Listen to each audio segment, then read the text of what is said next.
Hello, everyone. I'm Jim Garrison, and I want to welcome you to day 4 of this special program, 11 Days of Global Unity, that is being co-produced and sponsored by We the World and 11 Days of Global Unity and the Sign Network, Humanity Rising, Ubiquity University, and scores of other partners around the world as we commemorate that moment in time between September 11th, which this year was the 20th anniversary of the bombing of the trade towers, to September 21st, which is the United Nations International Day of Peace.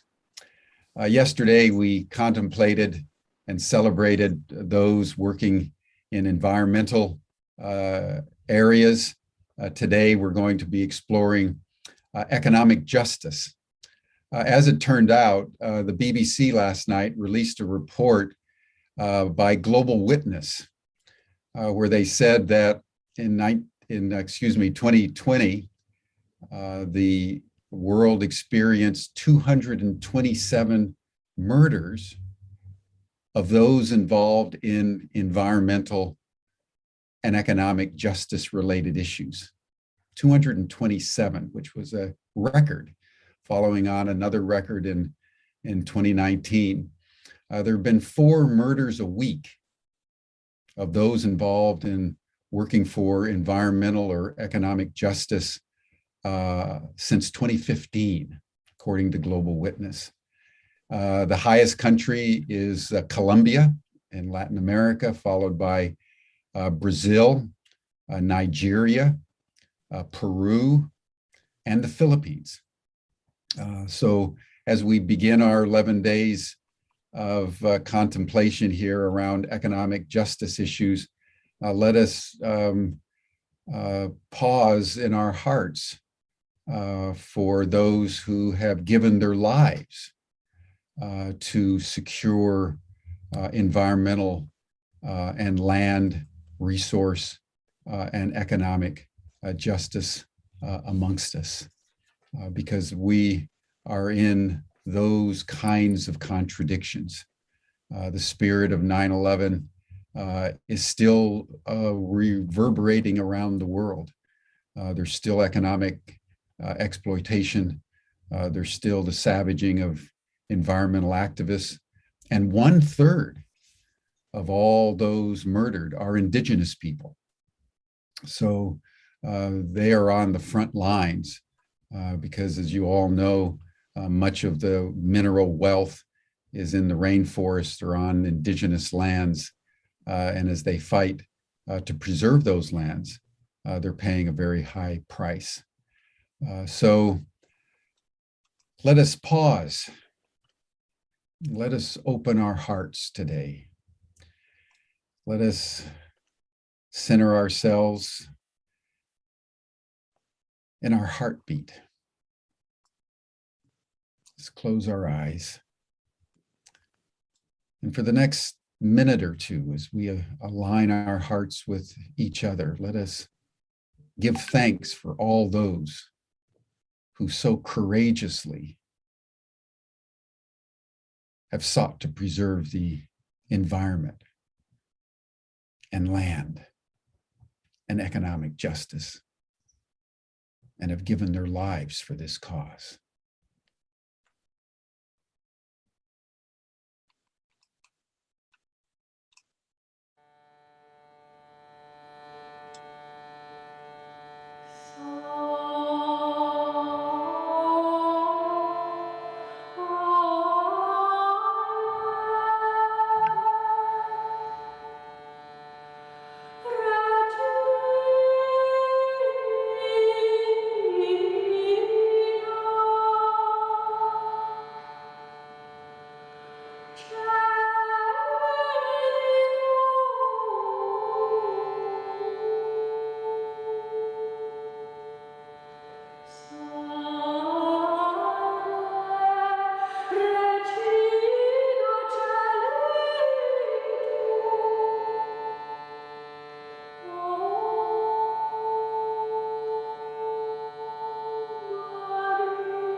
Thank you, everyone.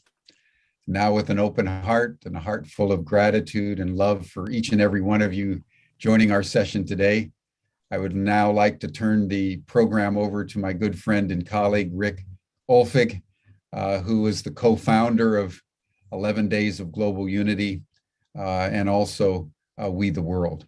Rick, welcome to day 4. Thank you so much.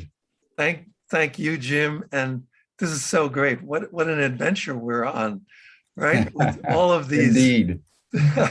all of these sessions that we're doing, and you know, we look at it like, you know, with all of these 11 themes and these 11 campaigns as a kind of a blueprint for global transformation. So yes, today we're talking about economic justice. So I just want to thank you, Jim and Rick Buckley, along with Ubiquity University and Humanity Rising, for broadcasting all of these 11 Days of Global Unity Summit panels, and for offering master's degree scholarships in peace and tolerance, as well as regenerative action for 11 of our volunteers in honor of our dear friend Avon Madison from Pathways to Peace for the 11 Days of Global Unity. So I and we all greatly appreciate your partnership and collaboration. So, so now let's announce today's scholarship award winners. Jim, could you give an overview of these scholarships that you are awarding to We the World's change agents? Yes, thank you, Rick. And all of you who've gone into preparing the program over the last year, Ubiquity University and 40 or 50 organizations from around the world have been coming together to produce a new kind of MBA, a Master's in Regenerative Action, so that we're essentially a Wikipedia of regenerative knowledge and action. And we're offering that MRA to students all over the world. We had a very successful launch with Kate Rayworth with nearly 400 students from 52 countries. So that launched our program in June. So these scholarships that we're awarding during 11 days will go to that. In addition, we have another master's degree that we're offering in partnership with the Global Council of Tolerance and Peace out of the Arab Emirates. Obviously, that part of the world has been in perpetual war since 1948, and the need for tolerance and peace is acute. But we want to develop a wider body. So we have, again, dozens of organizations and universities and parliamentarians, even heads of state that are participating in our opening course that starts this week. But we welcome your volunteers, Rick, to either one of the programs that they're choosing, either in regenerative action or in tolerance and peace studies. That's great. Thank you so much for this. So our first awardee of the scholarship for the master's degree is Jana Larson, and she is the Economic Justice Coordinator for the We campaign and We the World. She's the Interim Disarmament Coordinator. She's the Volunteer Outreach Coordinator. She does the Global Unity Calendar. She manages that. She's the Administrative Assistant in General and Project Assistant for the Special Projects team. And in her spare time, she actually does a lot of important work with the Poor People's Campaign in Ohio. So welcome to the broadcast, Jana Larson. Do you want to say a few words about receiving this scholarship, the master's degree scholarship? Well, thank you. And that seems like such a, I mean, there just aren't words to tell you how happy and excited I am to receive this award, scholarship award. I'm a lifelong learner, and obviously I'm older, but you're never too old to learn. And this will just, it will be a thrill. I look forward to learning and using my new knowledge. And like I say, I'm kind of speechless. Well, thank you, Jana. And what people don't know, I mean, a lot of people don't know, and I just want to put this out there to the world. Jana is actually learning how many? 14 different languages, 15 different languages? Something like that. Yeah. Wow. You are a polymath. I love language. And, I'll never go to all those places, but it's just fun. And I try to watch Netflix movies in other languages, and every once in a while I can pick out a word. So obviously I have a very long ways to go, and it will not get us anywhere around that country, but I might be able to tell you where the bathroom is. So that's a good thing. But Well she done, is Jana. definitely Well a done. lifelong learner. Yes. What'd you say, Jim? I said, well done. I mean, it's extraordinary. You've got multiple hats, plus you're learning multiple languages. You are certainly a polymath, as they would say. Well, it keeps me out of trouble, so that's a good thing. And which masters are you wanting to go for? I'm going for peace and tolerance. Peace and tolerance. Yes. This is, I've always been a peacenik, and in some way, shape, or form, whether it's just being with a group or in a play about peace or standing on the corner holding a sign that says honk for peace, and then we would count all the honks that we got. But I've always been doing that. And every year, my children, they're in their 30s now, and every year they ask, what do you want for Christmas, Mom? And I always say, world peace. They know that's the answer they're going to get from me. Beautiful. Well, thank you. Thank you so much. Thank you. Thank you. And would you like to introduce our next scholarship award recipient? Yes, Sarah? I would. This is my new friend, my new sister, Sarah. She's from Pakistan. And she came in as a volunteer, wanting to just volunteer with We the World. And I saw that all that she was doing, all the amazing work she's doing, and I knew she would Hello, Sarah. I knew that she would want to do more. She has quite the story, and she's doing amazing work for young girls and young women in Pakistan. And she got to meet the rest of the team this morning when we did our weekend presentation. And everyone is amazed at what she does and thrilled at what she does. So I know that she will be a great member of the team, and we already love her. So say hello, Sarah. Hello, everyone. Hello, Ricky and Jim. Nice to meet you. Thank you so much, Jana. Oh, you're welcome. Thankful to Jana that she chose me and God choose her as an angel in my life. Because to do good thing, God make your paths. I believe in this. Okay, my name is Sarah Aksif, and I live in Pakistan. And I'm an affiliate director of I Support the Girls Pakistan. Basically, I Support the Girls Pakistan. It's working since 2016. And I'm the only person in Pakistan who's doing this. I'm working on marginalized females on their health and hygiene issue. And I educate and I give awareness regarding health and hygiene, how to use pads, how to discard it, what is breast cancer, what is good hand, what is bad hand, Then after the awareness, after giving education on these issues, I give reso pads, sandy pads, bras, panties among them to restore their dignity and respect. And I'm the first one in Pakistan who is doing this work. Although it's a very, you can say it's a male dominant country, and especially the area where I live is a male dominant city. It's a male dominant town.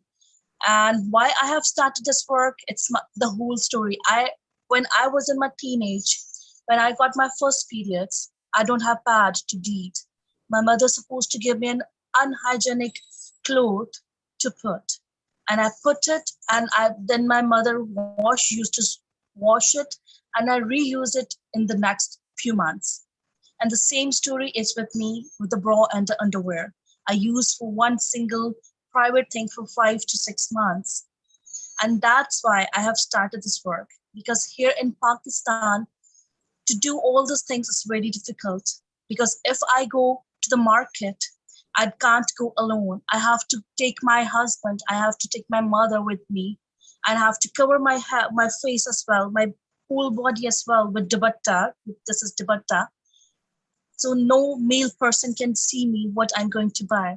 If I'm going to buy a pad, I have to cover in the brown paper. So no, the male person, even the shopkeeper can't see me. And the same thing is with my private, with the bra and panties as well. So here in Pakistan, the thing is that the female has to choose between feeding herself and her personal health. So since 2016, God is using me. I'm by profession, I'm a psychologist. I did BS honors in psychology and diploma in clinical psychology. But since 2016, God chose me as a social worker. And now you can say it's my every day, I suppose to every single, like females come to my home and I go to the community to distribute all these items, to distribute pads, sandy pads, bras and panties, because it's their bliss, because they can't go outside. They can't afford all these things. That's why they use unhygienic clothes.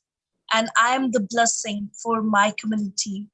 And when females watch me, they become so much happy that Sarah, sister, because in Pakistan we say Baji, and they become happy that Sarah, sister, come here, and they become happy and to see me. And not only this, I also have vocational training center where marginalized females come and they learn the training, they learn the skill of how to stitch pads, how to stitch bras and panties, and which they use it for their self and they use it for their family, female members, and they become happy to see all this thing and to have all these things. And I'm very grateful to my God that he used me and he chose me for doing all this work. And I'm proudly and humbly saying that I'm the first one and the pioneer in Texla in my town who's using and who's doing this work. And although I'm not doing this work alone, whenever I have to go in the community, I'm very thankful to my husband who always, whenever I say that I'll have to go, because he go at work at 6 and he came at 5. And whenever he just supposed to come at home, I just take him and go to the community and distribute the products. Mm-hmm. And honestly, I feel the blessing around me because I got the prayers from the marginalized communities, from the marginalized females, because they can't reach all these items. And I'm the female one in Texla where I live. I go to their communities, I distribute them, and they know the importance of their self, because I'm creating awareness that you are important. Your private things are very important. So I'm very thankful to you all people that you choose me, and God opened the path for me that I can do more for more communities who want something to be changed. And I'm blessed that God, when I was in my teenage, I don't have all the things.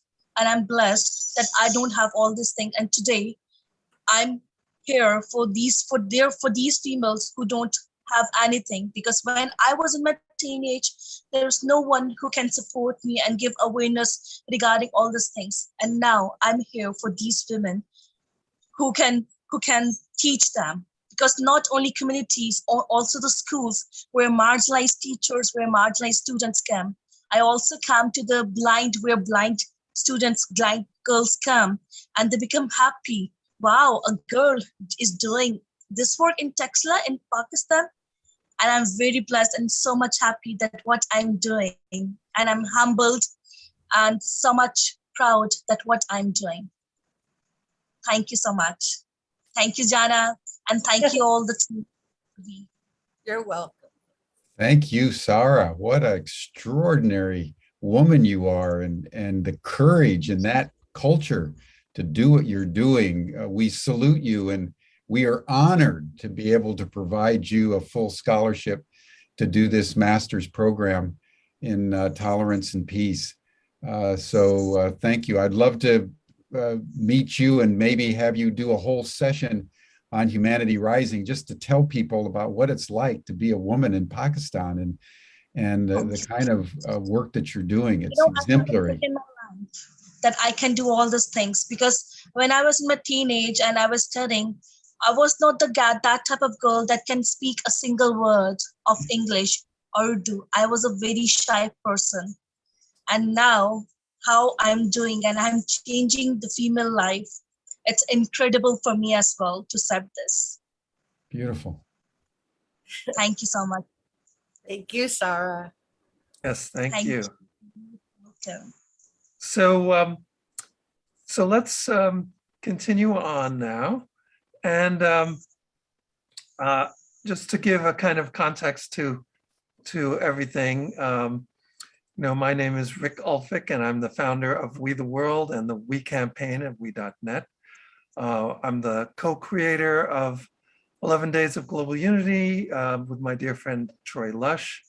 And you can find out about all of the 11 Days of Global Unity broadcasts and events by going to We.net. And we invite you to collaborate with us as a volunteer or an organization partner as well. Just go to We.net, because it's all about we, right?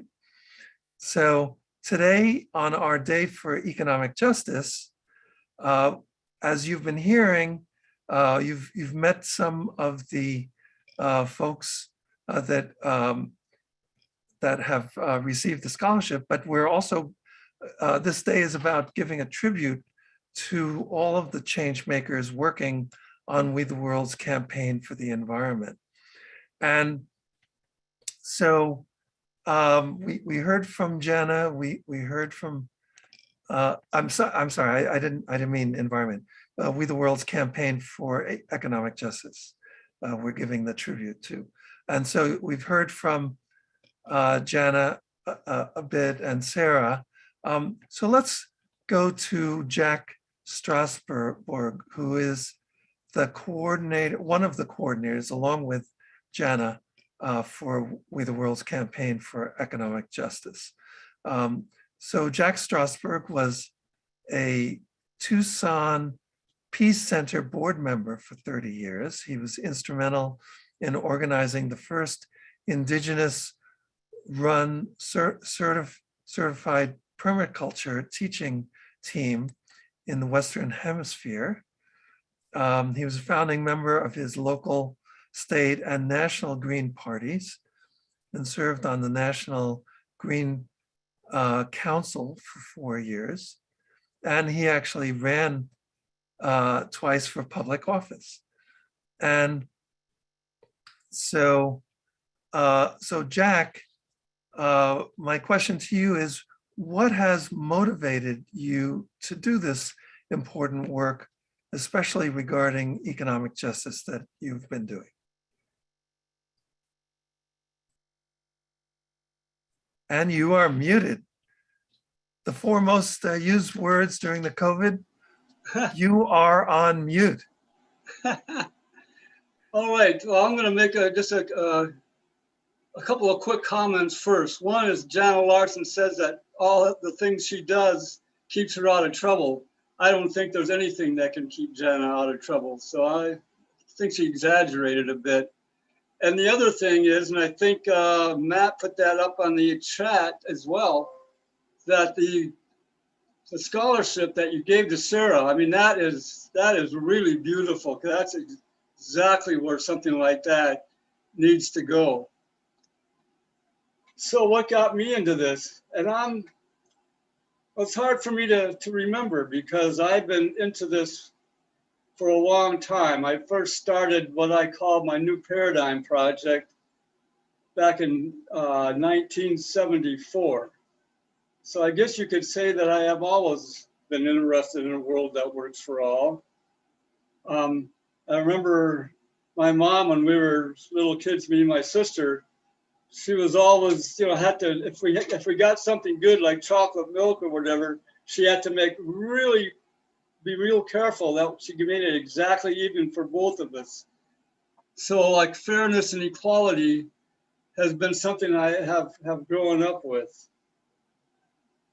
And I mean, and just looking at what's going on, I mean, there were different things that were problematic in the 50s and 60s, but it seemed like an easier life back then, that there were fewer people making trouble, at least.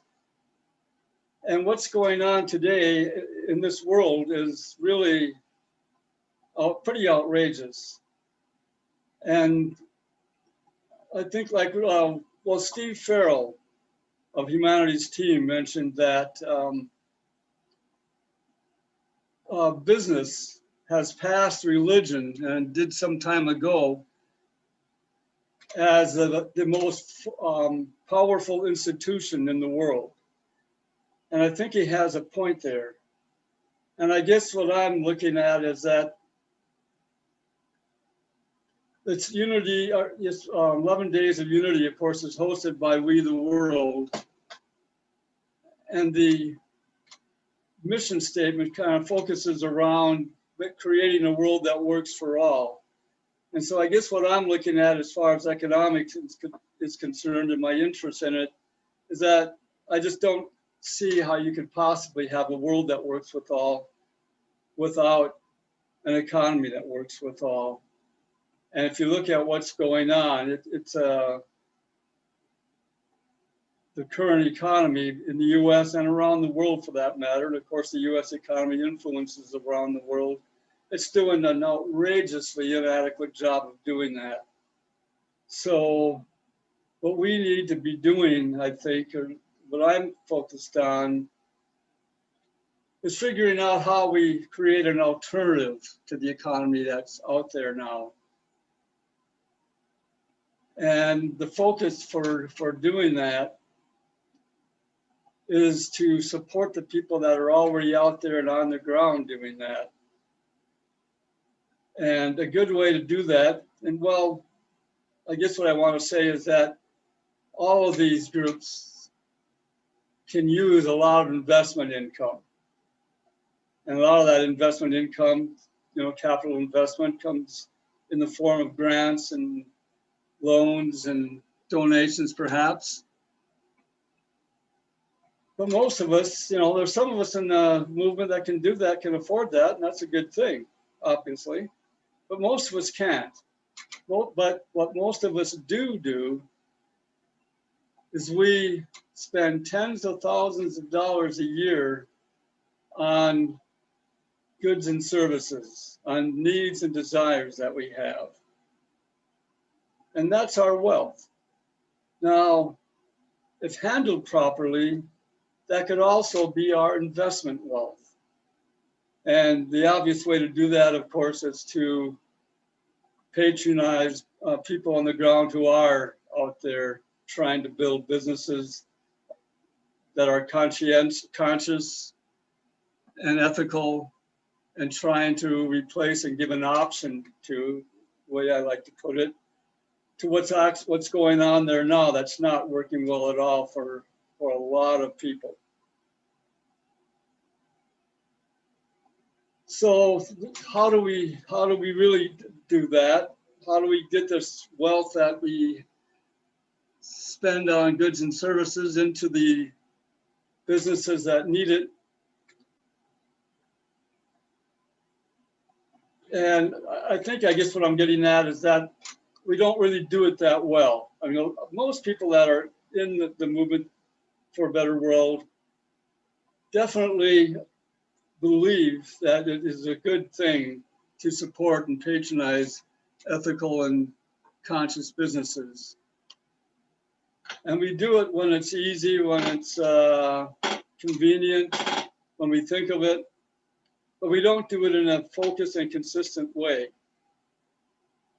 And again, it's not because we don't think it's a good idea. The biggest reason for this, from my perspective, is that it's not easy. How do you locate businesses that are ethical?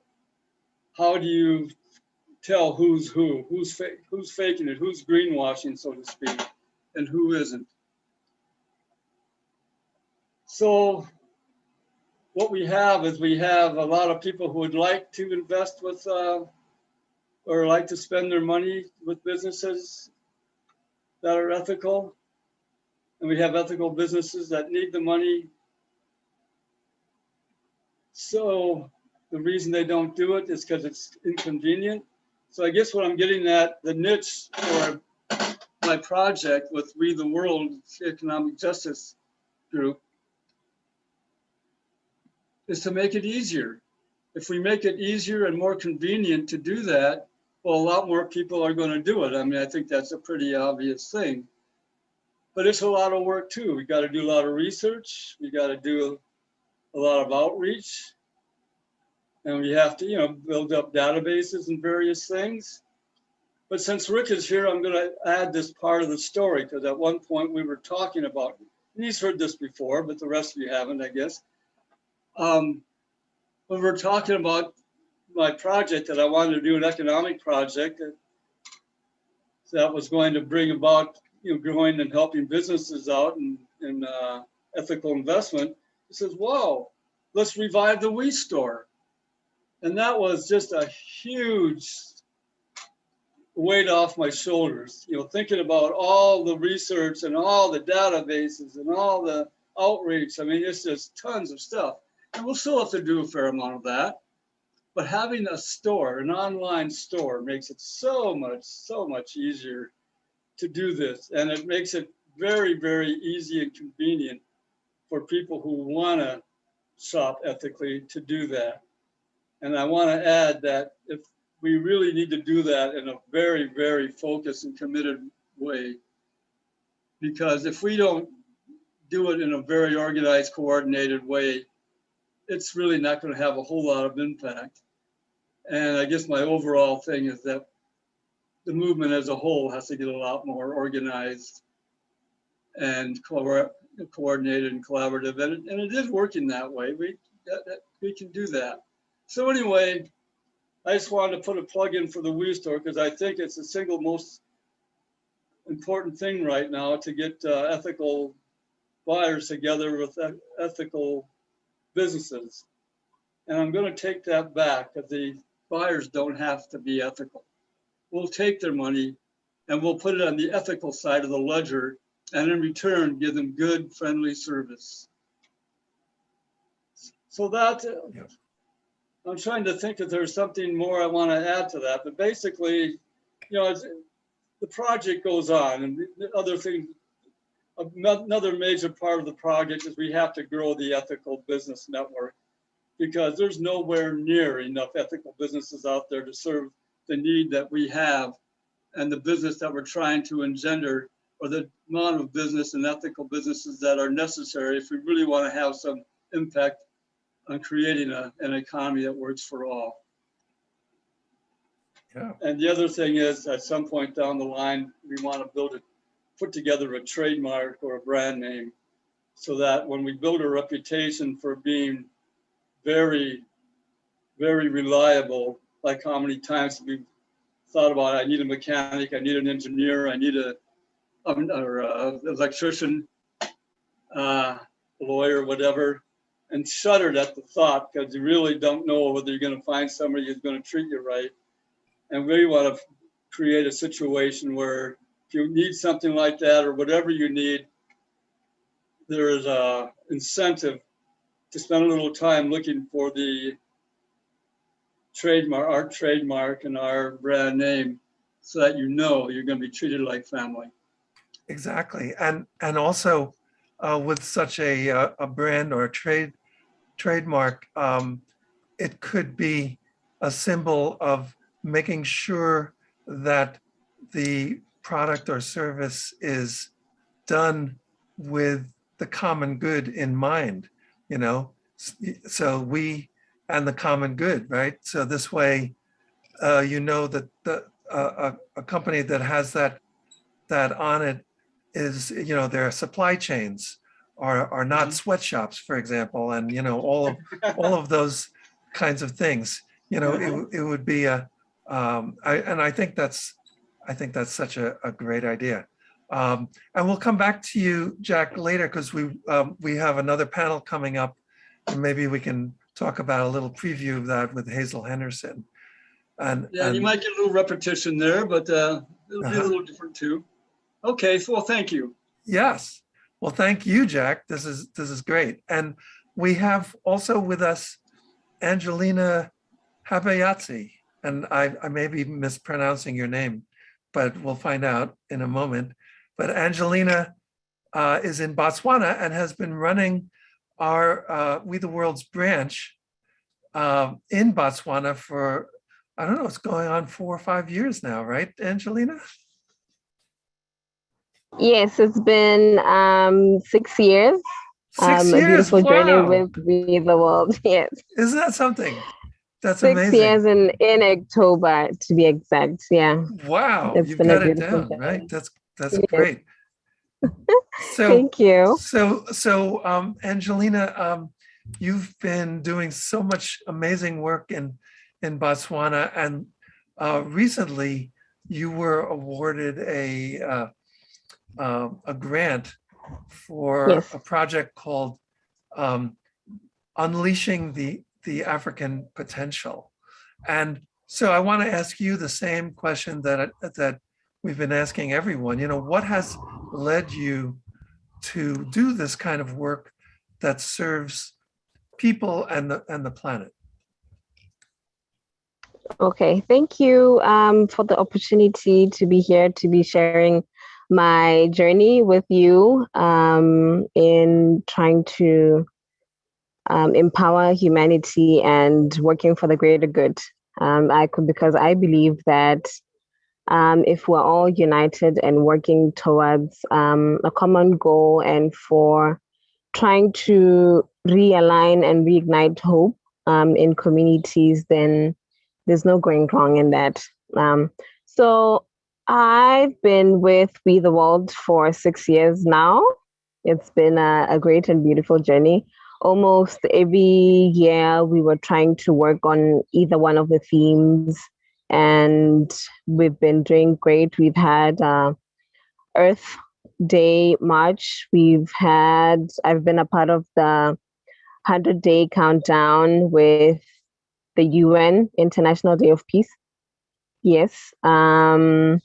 We've also worked with not political leaders, with like the government, to try and get them to review the Constitution, because it's been kind of like a bottleneck where some of the legislation is old, and there needs to be a change in that to empower women, to empower youth, where a majority of the legislation and policies were not benefiting women. That is how we got about to establish Unleashing the African Potential, because we then realized that even if there's been change, there's a lot of untapped potential in, can you hear me?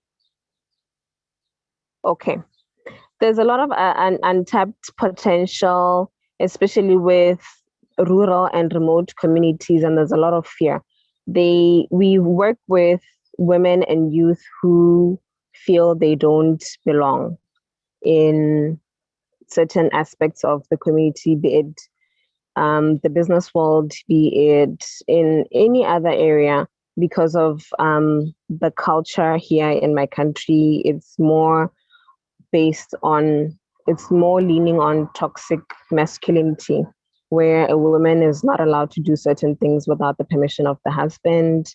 If you're not married, you can get access to land, you can't apply for education. And we've been working with a majority of the women that have benefited from unleashing the African potential are women who haven't even gotten primary education.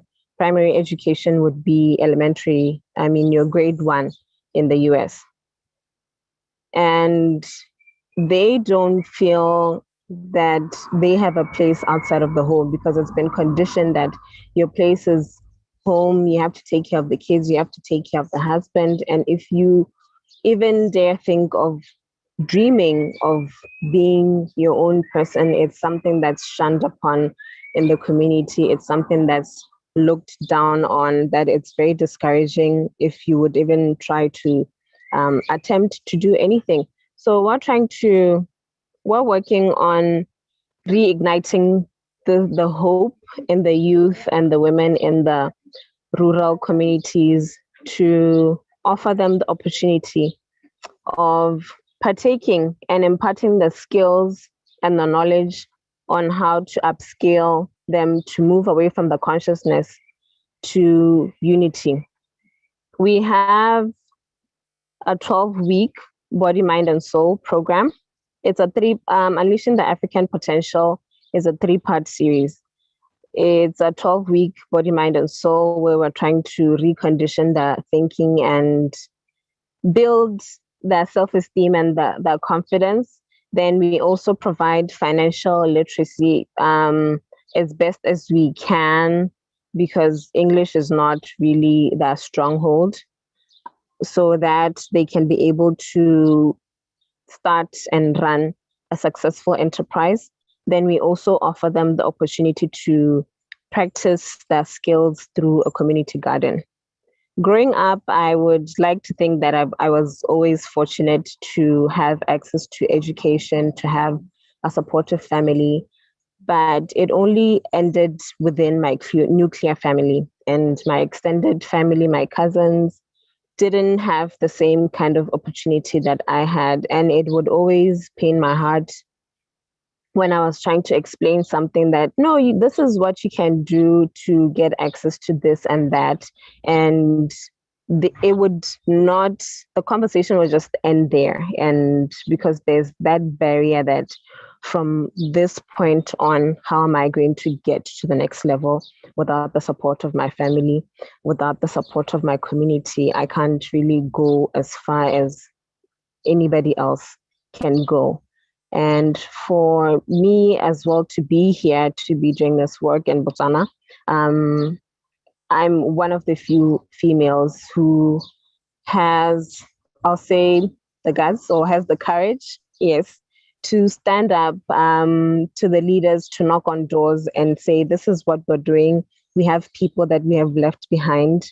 We can't exactly say we have progressed as a country of 55 years of independence when we still have people who are going to bed at night without having their basic needs being met, without having the opportunity or the leverage to be able to compete with the average Botswana. And that is something that has pushed me. We've encountered so many challenges, but we keep persevering, and we hope that one day we'll look back and say, this is the fruit of our labor. So I'm looking forward to many more opportunities and to work and empower more of my fellow country people. Yep. And you're doing such good work. And it's so interesting to hear you speak about that relationship between men and women in Botswana. And it seemed like that's almost like a running theme today with what Sarah was saying in Pakistan, right? Yes. So, I'm curious, just where do you think you got this drive to make things better. Angelina, when you were growing up as a child, was your family supportive of you, giving you the support and recognition as a girl child, to give you the strength that you now have, and you're kind of looking to pass along to others? Would you say that is the case when you were growing up? I'd say that beyond my parents offered me a great opportunity to get to private schools, and with the environment of private schools here, you meet with other children who are competitive, and that on its own compels you to have that drive to go against the grain, because it's challenging. You have to get the best grades. Even though I had my own dreams and ideals, I think my dad wanted me to be a doctor, which I'm very far from being.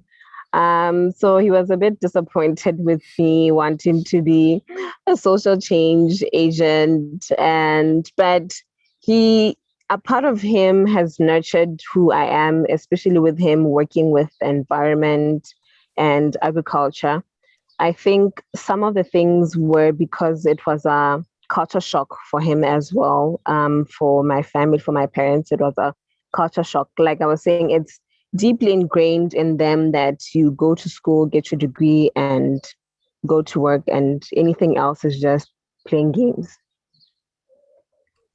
I get it. Yes. So as we wind up, thank you so much, Angelina. Yes, thank you. So as we wind up, Jana, would you like to say anything further about, like your motivation for doing the work that you are doing? You're doing so many amazing things for We the World and in the world in general. But I don't think we heard as much from you as we have the other folks about what led you to be doing this work. And then maybe, we can put it in context for this whole session that we're doing today. Well, I'm just still in awe of everything that everyone does. I told you when I first came to I felt so intimidated, not because anybody was trying to intimidate me, but because I was just so in awe of everybody having such focus and drive and visions and starting things. And then I just thought, oh, I mean, I love being around us, but I don't know how I fit in. And I guess one day I realized that my visionary work is just being with We the World, and doing what I can do, bringing in more volunteers, networking with people, meeting people and seeing where I can find a happy place for them. Like this morning with the We Can presentation. Last year at this time, we only had Angelina by herself over in Botswana. And now a year later, we have, I just met Sarah this last month. We have Sarah, and we have DDA and Manya and Eric and Joseph and Ali and Mohammed in Egypt. Do you want to say the countries that they're in? Oh, okay. Well, let's see. We have Ali and Mohammed in Egypt, and they're the same thing. Ali applies to volunteer, and then I see he just has a lot of interest, and he can't just do one thing. I can't have him just working on partner outreach or whatever. He's got to organize, so he organizes a team in Cairo with a lot of the other young people he's with in the STEM school. And then DJ came in, and he's from Burundi, and he had this idea about teaching English. And then Eric in Rwanda, I think I met him on Facebook and I said, hey, you know what? You should come over to We the World and start a weekend team. So there goes Eric. Then I met Tumani in, I was at speaking at a webinar that DDA invited me to. And so I met him, and it turns out he was with Roots and Shoots, Dr. Jane Goodall's program early on in Tanzania. And then I met Dr. Barton Rubenstein, who was organizing this whole convention, who has come in as a partner, and he's going to be speaking at our 5 o'clock presentation. And then there was Joseph. Joseph is just my buddy. And he's just there. He's just always smiling, always willing to help. So I guess I'm babbling And on. Joseph is in Nigeria. So Yeah. people know. And we gave, we awarded his wife, Goodness, Yes. the scholarship, I guess was yesterday. Time is flowing. I'm not sure if it was yesterday or the day before, but It was yesterday. I saw. It was yesterday. Okay. Yeah. So anyway, I guess what I do is I just like saving the world, and that's my motivation. And meeting people and bringing people together. That's my gift. I think I love doing it, and there's been a change in the year. Yep. This is so wonderful. So Jack, I guess we're going to kind of finish up now, but Jack, do you want to come back on and we'll just give a little preview of the next session that's coming up at 1 p.m. Eastern time. It's the panel on economic justice with Hazel Henderson, Alexander Laszlo, and then you and I will have this conversation about creating an economy that works for all.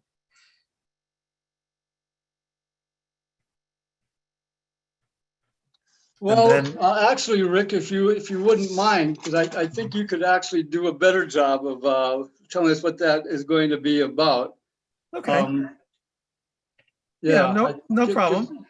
But we're excited to host this panel, and of course it's along with all of these, Ubiquity University and Humanity Rising are broadcasting this panel and helping to co-produce this whole series on the 11 Days of Global Unity Summit panels.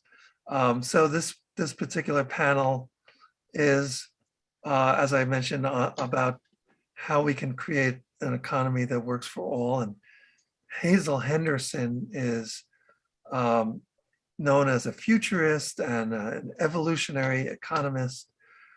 She's been involved with some of the early work moving away from the measurement of success of an economy, moving away from the gross national product or gross domestic product and moving towards social indicators that are not just the standard ones.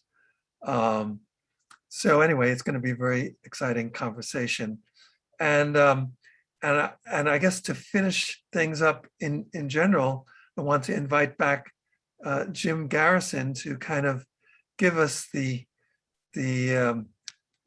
final words for this whole session.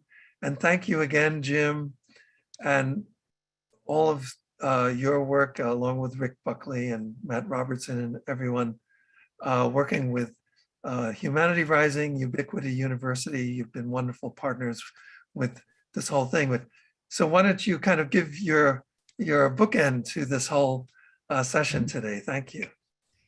Thank you so much, Rick, and thank you, Jack. And I must say, for Jana and Sarah, and I would include Angelina. Angelina, I would love to offer you a full scholarship for one of our master's programs and talk to. Hi, everyone. I joined LPC. And Sorry, there's a voice over here. Sorry. That's quite all right. I would love to offer you, Angelina, a scholarship to one of our masters in either regenerative action or tolerance and peace studies, because the work that you're doing there in Botswana, it feels to me to be so alive. I mean, if you could just look at your face while you were talking, it just seemed inspired. And so I just want to honor that. And Sarah, you too, you are just, with Jana, you have three forces of nature in our midst today, Rick. And I just want to honor them and salute them and say that Ubiquity University and the Global Regeneration Corps really is here to support what you're doing in your local area of the world. And that's the impulse. You know, we're all in code red now. We're all in a situation in every country where climate change is an increasing challenge to our notions of stability. And we need to come together in unity at levels that the progressive movement has never engaged in before. We've, for the most part, worked independently of one another. Sometimes we come together in coalitions, but if you can just imagine if the 10 or 15, now I think it's probably close to 20 million NGOs around the world that are working for a better future, if they would all come together in a strategic formation like 11 Days and We the World and Humanity Rising and Sign Network and Unity Week are coming together in the spirit of radical collaboration, we could solve these problems. The key challenge is that because we're divided, we keep spinning out of control. So the Global Regeneration Corps is not an organization. It's a global call to action at this moment. And we're right in the process of launching it. And our vision is to create, that's why I'm thinking of you, Angelina, down there in Botswana, and Sarah in Pakistan. We want to create pods, small little groups of what we're calling regeneration first responders. And it can be a community vegetable garden. It can be supporting young women to take control over their bodies and their health and their futures and their education.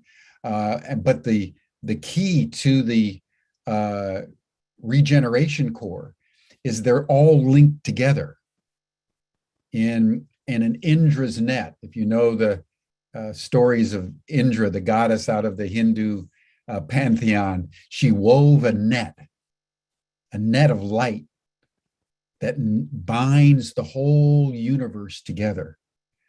And that's the image really of the Global Regeneration Corps, or all these little pods of first responders all knitted together in an Indra's net of regeneration. So I'd like to be in touch with the two of you separately about the GRC and welcome you in. And just to say a final word, I think, Rick, you know, your choice of September 11th and September 21st is actually profound, because we know what happened on September 11th with an anguish that continues to the present day. And we all know in our hearts what peace looks like. But unlike 9/11, the 21st of September, International Peace Day, is still elusive. Just imagine if we could make peace in our time as real as 9/11 was, and with such substance and commitment and durability that there would never be a 9/11 again. That's the connection, everyone, that Rick and We the World and 11 Days has been weaving for the last number of years, since 2004.